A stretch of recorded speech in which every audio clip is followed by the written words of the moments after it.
This is the red heartbeat of Christmas Island. Its red crabs are one of the most spectacular biological wonders of the world. Each year, for countless thousands of years, they have mass migrated in their tens of millions from the forests down to the shore to spawn.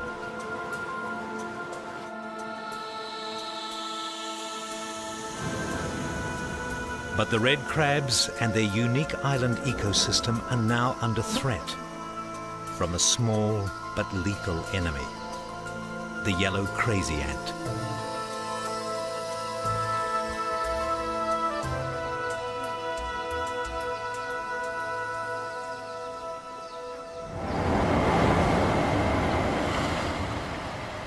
Christmas Island is in crisis.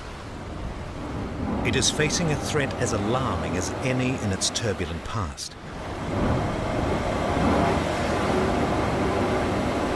Born of an ancient volcano, then uplifted and immersed many times, Christmas Island now survives as a rugged, isolated island in the Indian Ocean far to the west of Australia.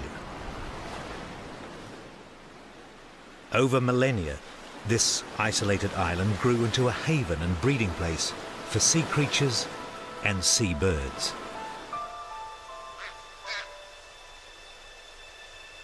Christmas Island's marine origins and millions of years of occupation by birds worked its magic to create soils rich in calcium phosphate, the ideal nursery for the growth of a lavish rainforest. It was also the perfect setting for a remarkable invasion from the sea. This forest became a paradise for several species of land crabs.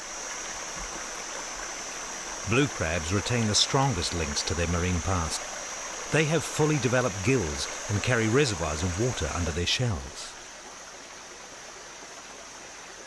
Alongside them live crabs so perfectly adapted to life on land that they can no longer survive in water. Robber crabs are powerful enough to tear open fresh coconuts with their claws. They have legs as long as a child's arm and are the most colossal land crabs on Earth.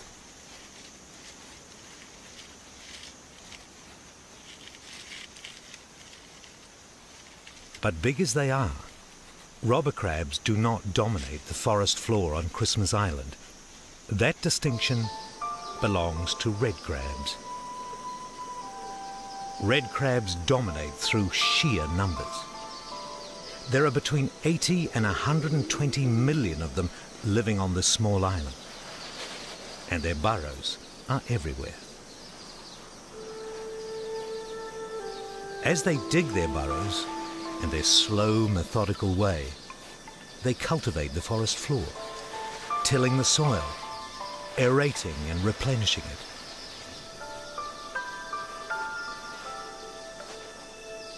These small ecosystem engineers also recycle and remove debris. They eat leaf litter, seeds and seedlings, excreting it as nutrient-rich deposits. The whole of the rainforest's well-being rests in the claws of these small but consummate gardeners. But once a year, a powerful call draws them back to the ocean that they once emerged from. That call comes with the first of the monsoon rains. Frigate birds nesting close to the cliff tops are the first to feel the cooling drops. As the rain reaches the forest floor, it triggers a flurry of activity among the red crabs. They start to move, slowly, in small numbers at first.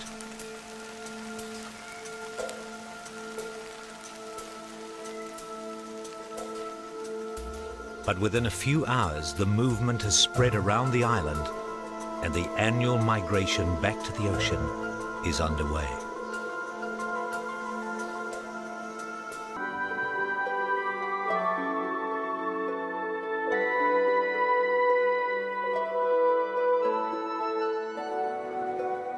The crab larvae are like miniature mythical beasts with tiny spikes on their heads, which they use to rip open their egg sacs. And their powerful tails propel them into the next stage of life.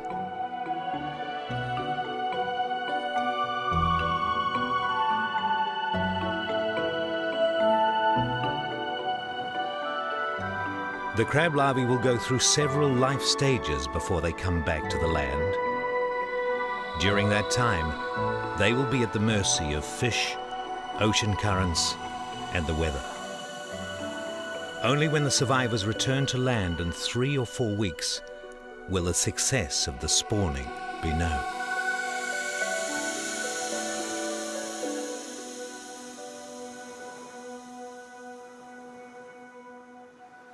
Their eggs released, the female crabs begin to move out of the water and across the beach.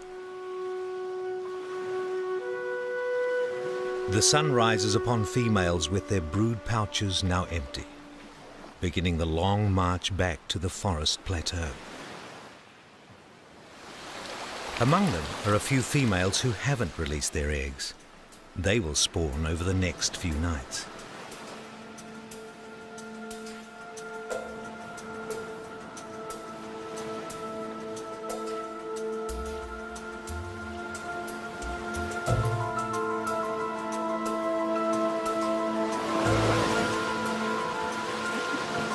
Some of the crabs dip in the ocean one last time before returning to the forest for another year.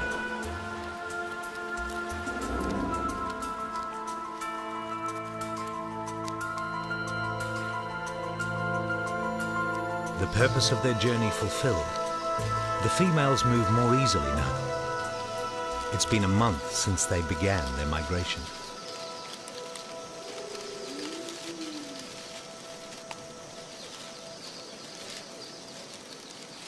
This is their journey home. Like the males, they take the same route inland as they took down to the sea. And like the males, some find that conditions have changed since they came to spawn.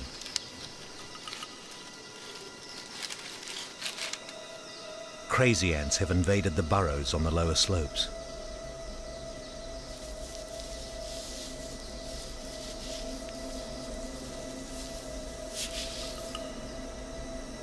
As the red crabs seek safety, they are overcome. It's the same story all over again. The ants attack. The acid blinds and chokes them, and they suffer a slow death. Though some crabs try to run, there's nowhere left to hide. Their island paradise is changing rapidly. This is the Christmas Island rainforest as it's been for many thousands of years. And this is what it's rapidly becoming. Where the ants have taken over, the forest is choked with weeds and seedlings.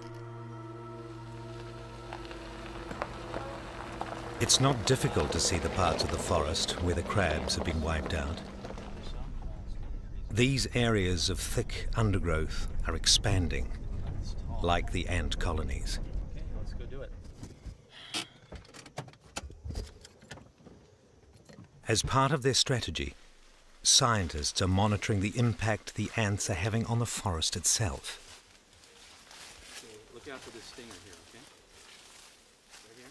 The more information they have, the better their chance of beating the ants. They're measuring the rate of change in the forest within heavily infested areas. CN 68. It's a chilling exercise. For even if the ants are controlled and red crabs are able to repopulate these areas, 169. they believe it would take many decades for the forest to return to its natural state. But controlling the ants, or even halting their spread, is the most pressing task.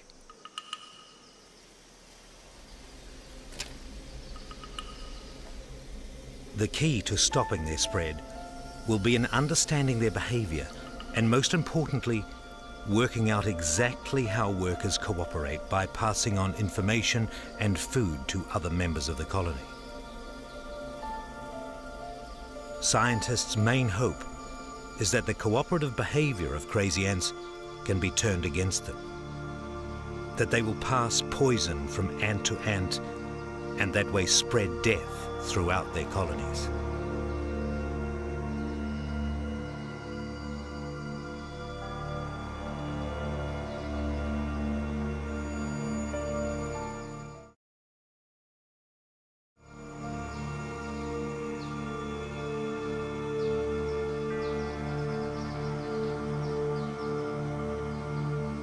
There are several highly effective ant poisons in use around the world, but finding the right bait or attractant for the conditions on Christmas Island would prove a lot more difficult. As the ants forage for food, they pass through sites where poison has been laid.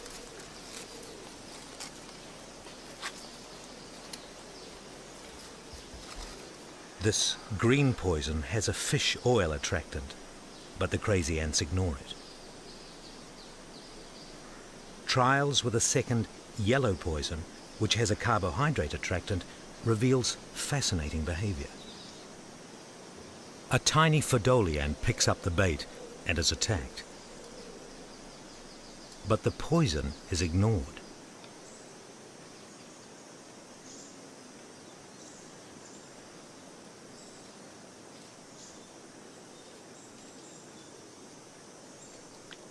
Then a second Phodoli tries, in vain for the bait. Finally, a third group claims the poison. Again, the crazy ants attack.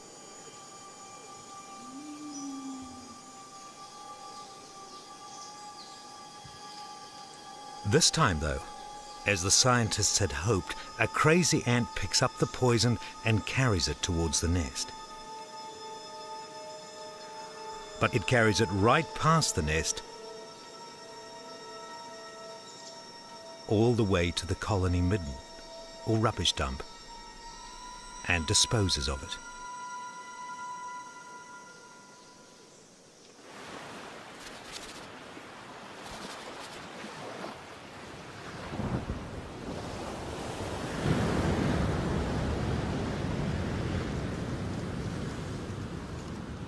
As the storm of the ant invasion builds on land, the weather deteriorates out at sea.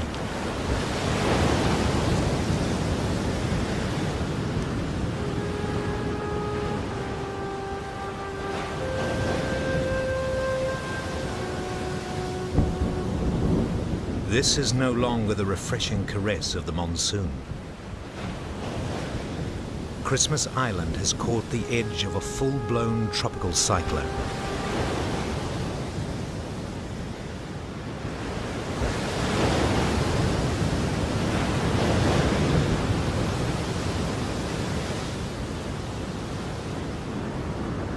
It's now been 3 weeks since the spawning. The first of the crab larvae were due to return from the ocean about now. Their chances of survival don't look good.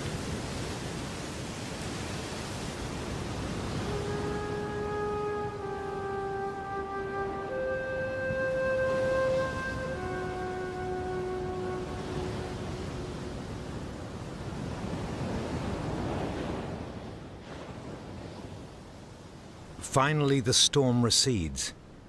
Its damage done.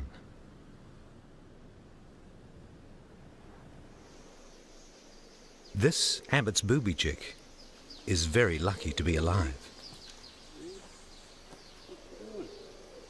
It was swept from its nest in the gale-force winds and was brought to Max before the ants or starvation could take their toll.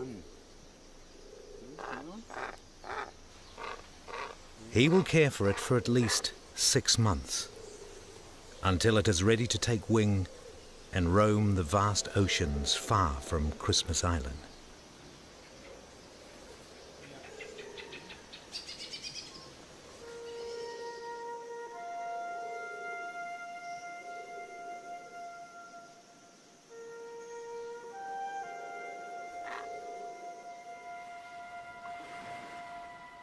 Exactly 1 lunar month after the main spawning, a second, smaller event takes place.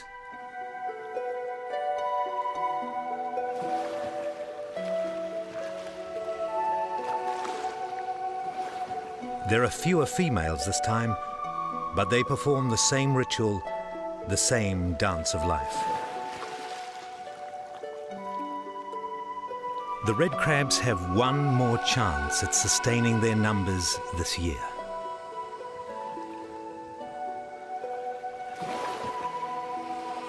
The specialized legs or pleopods that held the egg safe for so long now push them out, releasing them to their fate.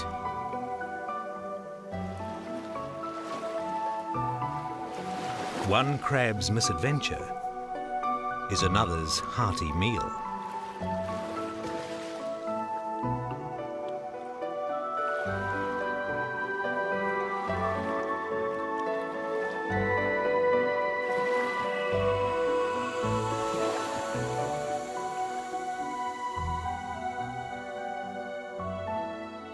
At this time of year, the water should be red with returning larvae. But the storm and the hordes of waiting fish have taken their toll.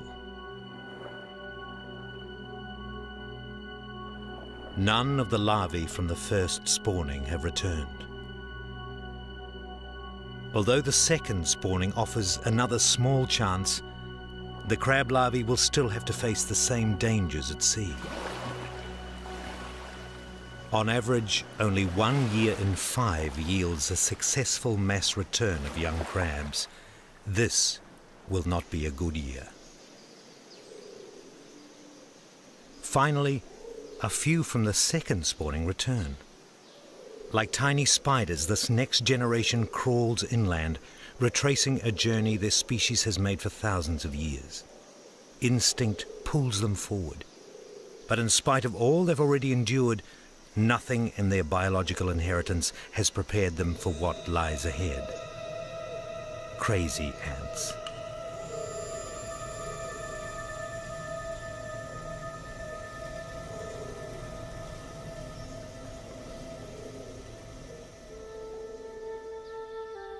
This is an island in crisis. Scientists already know that exterminating the ants will be almost impossible. And the very best they can hope for is a partial victory.